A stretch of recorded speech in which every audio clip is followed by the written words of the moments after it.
Although efficiency improvements using existing technologies can only solve part of the demand gap, increasing supply using traditional methods will face a steep marginal supply cost that would lead to 4 to 5 times increase in the cost in the future. So the only way left to close the gap and avoid the negative economic and social impact of higher water costs will be through innovation. Non-revenue water through physical or commercial losses is a key concern. Although some GCC countries are addressing the issue, still we did not reach to the single-digit levels like some of the leaders in this subject. This will be a quick win, saving hundreds of millions of petrodollars to be channeled for the economic investment and growth. Water network coverage is relatively sufficient. However, wastewater network coverage in some GCC countries needs to be accelerated, especially with the growth of ambitious sustainable cities. Another quick win is the wastewater reuse. We are way behind in the GCC compared to some nations where more than 80% of their reuse is being achieved. Now, what's happening in the water sector today in KSA and in the region? GCC governments led by KSA accelerated the privatization program in the water sector. In KSA, for example, medium-term management contracts for the kingdom, 6 clusters are underway with the aim to be transformed into long-term concessions. Regional and global leaders in desalination are considering privatization of their existing major brown field assets, while ambitious program of building capacity of green field assets is progressing successfully. This had not only attracted the attention of global investors, but had driven the tariffs to global record lows while achieving near optimum efficiency levels in energy consumption. Next waves of success will be built on this achievement and expand to strategic storage and transmission. Now let's go how we are going to drive this transition. Water is a great enabler and an important influencer to the society and economy, and as such impacts several United Nations Sustainable Development Goals, the SDGs. For example, it has a main focus on number 6, which is clean water and sanitation, number 13, climate change or action. It has a direct contribution to number 9, industry, innovation and infrastructure, and it has a supportive role like 11, sustainable cities and communities, and number 12, consumption and production.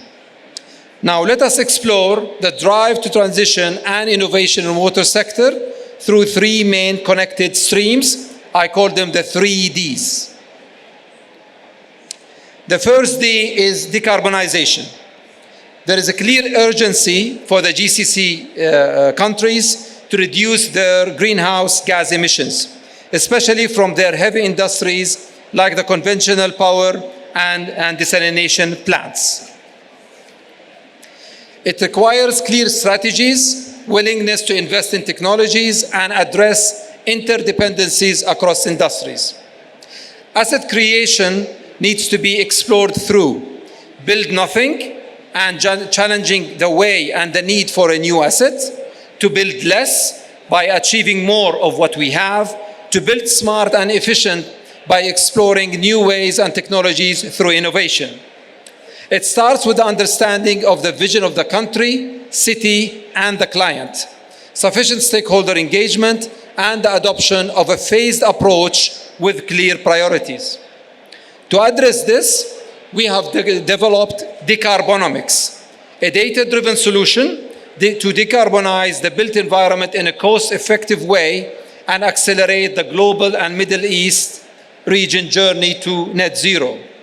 Founded on the decarbonization of existing assets, Decarbonomics is an end-to-end service based on simple 3-step approach of benchmarking, road mapping, and delivery of an organization's decarbonization program. Some key examples and quick wins would be the localization and mandating of local supplies, such as aluminum and steel, basically the high emitters, driving the green hydrogen and renewable energy that potentially can contribute up to 20% of the power supply of a large desalination plant. And last but not least would be driving efficient low carbon concrete composition. The second D is diversity through age, gender, and nationalization. As an industry, the water industry and utilities, we are still attracting only 8% of Generation Z. That's generation born after year 2000. A single digit of female participation in an operational level within utilities. And a challenging unemployment for young GCC nationals. Private sector need to step up and work closely with governments, not only to invest, but to acquire and return the right diversity that will drive the change and innovation. We need to be ready to attract Generation C, generation connected, which is not defined by age, instead is defined by behavior, values, attitudes, and digital lifestyle.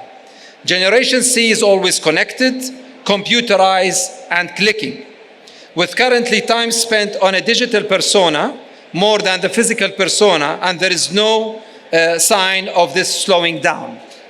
We need to be ready for the adoption of Web 3.0, which is popular for AR and VR, NFTs, and the bigger word and promising word of the metaverse. The third D is digitalization through convergence of other industries and technologies. The key objectives of digitalization in our region, including water sector, are the ability to provide the next level of citizen experience, keeping in mind the complex diversity of young populations and nationalities in region, drive operational efficiency across the water cycle by achieving more with less, while keeping an eye on how to address aspects of data protection and privacy. The main drivers will continue to be water scarcity, cost savings, more stringent regulations, and environmental impact. Especially with the Middle East, we will be at the center of the whole world by hosting COP27, Conference of Parties 27 in Egypt in November, and next year COP28 in UAE. The global spending in digital solutions in 2020 was around $34 billion. And if you want to split it by technology, around 2/3 on data collection, like sensors and meters, and the other third between networks and control systems. And if you want to split it by application, 60% on networks, while 20% on customers and 20% on treatment. We need to adopt best practices to push smart water deployment and interoperability to address challenges of operational efficiencies. For example, population changes both geographically over time, and this has been evidenced during the pandemic. Converges with other industries like telecom by developing what we call COR, cellular occupancy rate, using mobile data to better understand population movement, will help address many challenges like understanding and addressing high consumption of energy and water where you don't expect it, non-revenue water and operational responses, and associated costs linked with people, movement, and behavior. We need to drive the evolvement of the water system of being descriptive, describing what happened through visualization, to diagnostic, why it happened using efficient data mining, then to predictive by forecasting what will happen, and finally prescriptive by using scenario modeling to impact how we can make a certain favorable scenario a reality. We need to shift from legacy solutions of manual sampling and metering, in-situ process optimization, and decentralized asset management to smart water solutions, real-time monitoring, connected digital twins, and cloud-based asset management. We need to shift from centralized and linear water system to decentralized and circular water system which fit local requirements and regulations. To conclude, it's a very exciting team in KSA and the GCC, great potential, massive opportunities ahead of us. Let us work all together to attract talents and accelerate our innovation journey to deliver our key ambitious vision and plans. Thank you very much.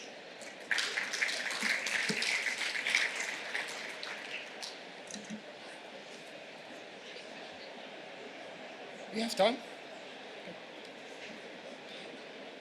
Yeah, it seems we have time. Any question, clarification?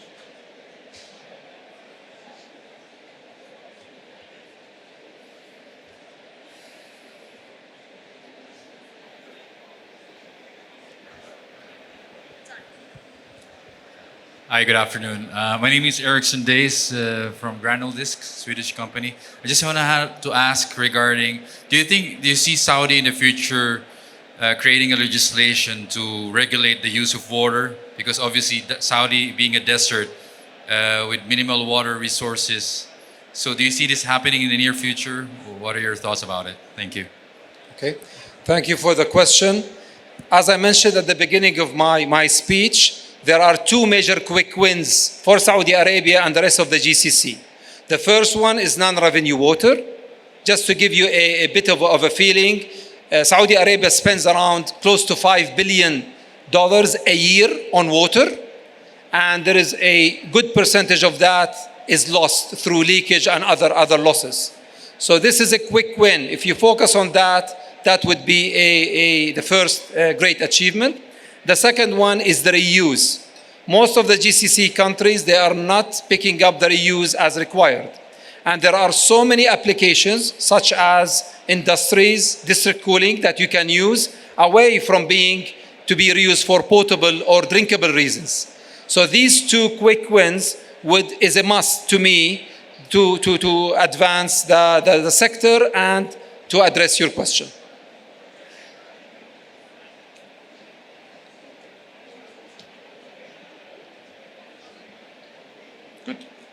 Thank you very much. Have a peaceful evening, everyone.